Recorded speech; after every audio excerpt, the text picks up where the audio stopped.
Good morning guys. तर तुमच्या सगळ्यांचं स्वागत आहे माझ्या मिनी ब्लॉगमध्ये.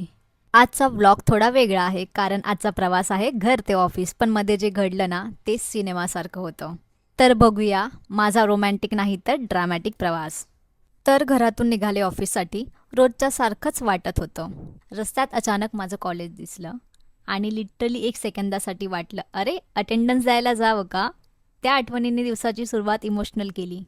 कॉलेज नंतरचा रस्ता पूर्ण रिकामा होता आणि मी म्हणते, वा किती शांत आहे. तेवढ्यात एक कार आली आणि लिटरली 1 इंचने वाचली. पण लगेच युनिव्हर्स म्हणाले, चल तुला एक सनराईज दाखवतो. तो सूर्योदय बघून वाटलं, ठीक आहे आज काहीतरी चांगलं होणार. स्टेशनला पोहोचले, ट्रेन आली, विंडो सीट मिळाली. सगळ्यात मोठी अचीवमेंट. व्ह्यू बघत बघत विचार आला, हेच आयुष्य आहे. पण सोमवार असल्याचं लक्षात आलं. डेस्टिनेशनवर पोहोचले. ऑफिस बस आली आणि माझ्या मस्तीखोर फ्रेंडसोबत बसले. सगळे विंडो सीटसाठी फाईट करत होते, जणू काही गोव्याला चाललो आहोत.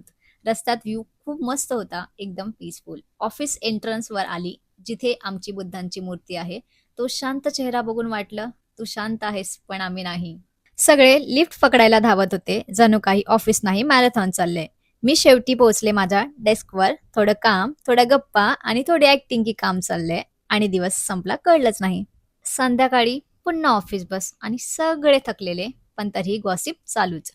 फायनली स्टेशनला उतरले आणि बघते तर काय, माझा नवरा मला घ्यायला आलेला. Thank you, bye bye.